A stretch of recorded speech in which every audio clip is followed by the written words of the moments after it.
नमस्कार, के किशोर चैनल में आपका स्वागत है।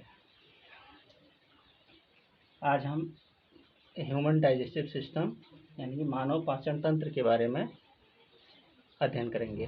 ठीक है, तो इसमें देखते हैं कि कौन कौन से भाग हमारे इस ह्यूमन डाइजेस्टिव सिस्टम में इन्वॉल्व होते हैं और कौन कौन से भाग अपना किस कार्य के लिए इसमें भूमिका निभाते हैं हमारे भोजन को पचाने में। ठीक, तो इसलिए हम इसमें बारे में अध्ययन करेंगे। ठीक है, चलो देखते हैं।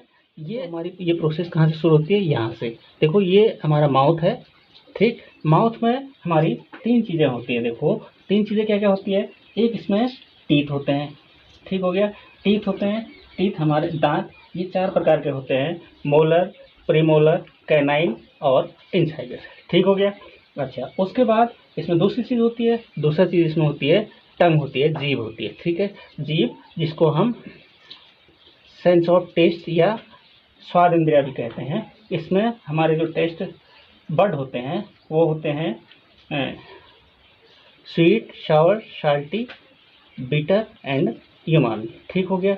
तीसरी चीज़ जो हमारे माउथ में होती है वो होती है सलीवरी ग्लैंड। ठीक है, लार ग्रंथि। ठीक, जो लार ग्रंथि होती है, यहाँ से हमारा लार का स्राव होता है, यानी कि सलीवा का स्राव होता है। ठीक है,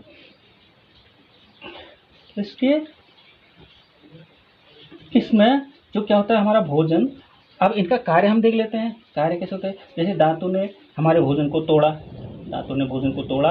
और जीभ का कार्य है कि जीभ ने भोजन में जो हमारा यहाँ से सलीवरी ग्लैंड से लार मिलता है, लार निकलता है, सलीवा निकलता है, इसको इसके साथ मिक्स करना होता है, भोजन के साथ मिक्स करना होता है। ठीक, और जब भोजन हमारे मुंह में लार के साथ अच्छे से मिक्स हो जाता है, अच्छे से मिक्स हो जाता है, तो यह एक चिपचिपा पदार्थ बन जाता है, चिपचिपा हो जाता है। और आसानी से हमारे इस ऑसोफेगस के माध्यम से, ऑसोफेगस यानी कि ग्रास नली, इस ऑसोफेगस के माध्यम से हमारे स्टोमच यानी कि आमाशय की थैली में पहुंच जाता है।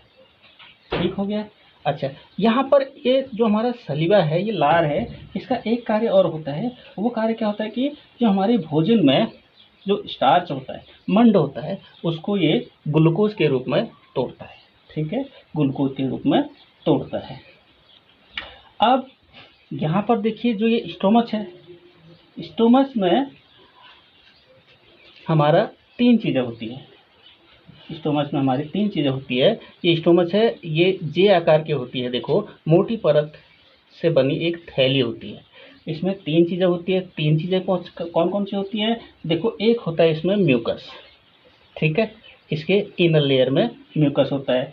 और ये म्यूकस का काम क्या होता है कि इस इनर लाइन की या इनर लेयर की सुरक्षा का कार्य इसका होता है। और दूसरी चीज़ इसमें होती है HCl, हाइड्रोक्लोरिक एसिड होता है। और ये एसिड की HCl का कार्य क्या होता है, जो हमारे भोजन में के साथ हानिकारक बैक्टीरिया यानी अनावश्यक बैक्टीरिया इसमें चले जाते हैं, तो उन बैक्टीरिया को किल करना इस HCl का कार्य होता है, हाइड्रोक्लोरिक एसिड का कार्य होता है। इसके अलावा इसके पास अपने कुछ पाचक रस भी होते हैं, डाइजेस्टिव जूस भी होते हैं, जो हमारे भोजन को प्रोटीन को, भोजन में उपलब्ध प्रोटीन को सिंपल सब्सटेंस में तोड़ देते हैं। ठीक है, अब देखिए, हम जो कुछ आपको समझा रहे हैं, इतना सब कुछ हमारे ब्लैक बोर्ड पर लिखना संभव नहीं हो पाएगा। ठीक, इसलिए स्टूडेंट जो भी वीडियो को देख रहे हैं, उनको सलाह है कि वो वीडियो को ध्यान से देखिए और समझिए। ठीक, और जो मुख्य मुख्य भाग इसके हैं वो हमने यहाँ पर लिख दिए हैं, और उनके फंक्शन भी यहाँ पर, उनके कार्य भी यहाँ पर लिख दिए गए हैं। ठीक है, उसके बाद जो नेक्स्ट पार्ट इसका आता है, हमारा भोजन यहाँ से आमाशय से, स्टोमक से आगे बढ़ता है स्मॉल इंटेस्टाइन में, स्मॉल इंटेस्टाइन में पहुँचता है। तो ये स्मॉल इंटेस्टाइन क्या होती है, ये पतली होती है लेकिन बहुत ही लंबी होती है। लगभग ये 7.5 मीटर लंबी नलिका होती है। ठीक है, हमारा भोजन लगभग इसी भाग में डाइजेस्ट हो जाता है। ठीक, अब देखिए कैसे होता है। ये देखिए, ये हमारा है लीवर, ये लीवर है, यकृत है। ठीक है, यहाँ से हमें बाइल जूस मिलता है, बाइल जूस यानी कि पित्त रस मिलता है। और जो इस पित्ताशय में गाल ब्लैडर है, ये देखिए, ये गाल ब्लैडर है, इस गाल ब्लैडर में संचित होता है। ठीक। इस गाल यहाँ से पित्तरस निकला और इस गाल ब्लैडर में संचित हुआ, ठीक है। और इस पित्तरस का जो पित्त बाइल जूस का जो मुख्य कार्य क्या होता है कि भोजन में उपलब्ध जो फैट होता है, वसा होता है, उसको पचाना इसका कार्य होता है। ठीक हो गया। अच्छा, उसके बाद इसके एक भाग में अग्नाशय होता है, देखो ठीक है। ये अग्नाशय ये वाला पार्ट से है, हमारे स्टोमच के ठीक नीचे होता है अग्नाशय, यानी कि पैंक्रियाज होता है, ठीक है। अब ये पैंक्रियाज होता है, देखो पैंक्रियाज क्या करता है, पैंक्रियाटिक जूस यानी कि अग्नाशयिक रस का स्राव यहाँ से होता है, पैंक्रियाज से होता है, ठीक है। और यह रस का कार्य क्या होता है, ये भोजन में उपलब्ध कार्बोहाइड्रेट फैट को तोड़कर सिंपल फॉर्म में कन्वर्ट करता है। ठीक हो गया। तो ये हमारे जो डिफरेंट डाइजेस्टिव जूस निकले, ये डिफरेंट पार्ट से निकले, ये सब स्मॉल इंटेस्टाइन में अपना काम करते हैं। और इनके अलावा स्मॉल इंटेस्टाइन के पास अपने जूस भी होते हैं, डाइजेस्टिव एंजाइम्स भी होते हैं, ठीक है, जो कि भोजन को डाइजेस्ट करते हैं। अब तो यहाँ पर हमारा पर भोजन लगभग कंप्लीटली डाइजेस्ट हो जाता है, और जिसमें कार्बोहाइड्रेट को शुगर यानी ग्लूकोज में बदल दिया जाता है, तथा फैट को फैटी एसिड या ग्लिसरॉल में, और तथा प्रोटीन को अमीनो एसिड में बदला जाता है। ठीक।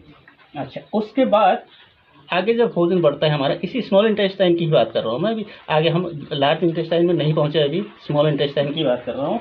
आगे जब भोजन हमारा बढ़ता है तो छोटी आंत की आंतरिक दीवार में हजारों फिंगर लाइक विली होते हैं, ठीक है, फिंगर लाइक विली होते हैं। और प्रत्येक विली के पास क्या होते हैं कि ब्लड वीजल होते हैं, ठीक। जो ब्लड वीजल होते हैं, ये ब्लड वीजल क्या करते हैं, ब्लड वीजल का जाल टाइप का होता है, कि नेटवर्क ऑफ ब्लड वीजल होता है, जो कि पचे हुए भोजन से अवशोषित पोषक तत्वों को शरीर के विभिन्न भागों तक पहुंचाने का कार्य करते हैं, ठीक। अच्छा, फिर उसके बाद हम पहुंचते हैं लार्ज इंटेस्टाइन पर, ठीक है। उसके बाद फिर हमारा भोजन लार्ज इंटेस्टाइन पर पहुंचता है, बड़ी आंत में पहुंचता है। तो बड़ी आंत क्या होती है, ये लगभग 1.5 मीटर लंबी होती है, और इसकी अपेक्षा ये बहुत छोटी होती है। ये स्मॉल इंटेस्टाइन की अपेक्षा बहुत छोटी होती है, और लेकिन मोटी होती है, ठीक है, मोटी होती है। तो यहाँ पर क्या होता है, ये लार्ज इंटेस्टाइन में हमारा जो भोजन में जो पचे हुए पदार्थ में, अब वह तो पचा हुआ पदार्थ हो गया, उसमें जो वाटर एंड मिनरल्स होते हैं, वो यहाँ पर शरीर द्वारा अवशोषित कर लिए जाते हैं इस बड़ी आंत में, ठीक है। और बाकी जो वेस्ट होता है उसको ये रेक्टम में भेज दिया जाता है, और रेक्टम के बाद एनस के माध्यम से ये जो है एक्सक्रेट कर दिया जाता है और उत्सर्जित कर दिया जाता है, ठीक है। आज के लिए इतना ही। अगर वीडियो अच्छी लगे तो लाइक, शेयर एंड सब्सक्राइब कर दीजिएगा। धन्यवाद।